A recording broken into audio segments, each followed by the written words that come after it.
Labantu-ke bakwaNdlovu bangabeSuthu badabuka eLesotho. Ekufikeni kwabo-ke kwelakaZulu bafike bakhonza ezweni sakubantu bakwaNxamalala.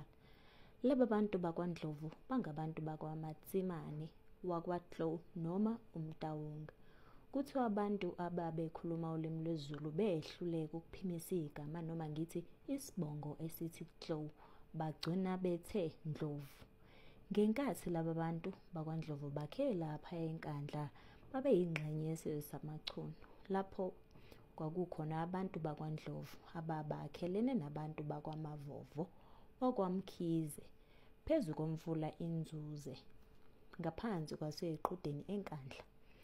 Baxoshwa kwezweni samaChunu ngoba enye yabazukulu bakaGatsheni uMpongo kaZingelwayo eyayisolwe ngokuthakatha. Kuthiwa wayefuye izinyoni ezimbili ezicishe zifane nokhozi.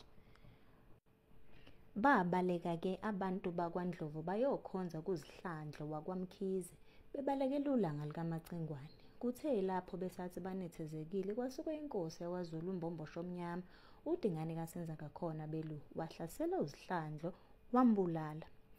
AbakwaNdlovu behlangene nabakwaMkhize babaleka balibhekisa ngaseningizimu baze bayofika eGqumaneni laseNhlazuka eduze nomfula iLovu.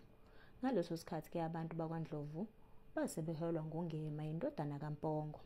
uNgema yena wazala uNoguyela, yena wazala uMdingi. uMdingi yena wasuka eNhlazuka wayokwakha eMngeni. Ngokuhlaselwa kwabo-ke nguMacingwane baze bayokhonza kuZihlandlo bazibona sebengenaboya.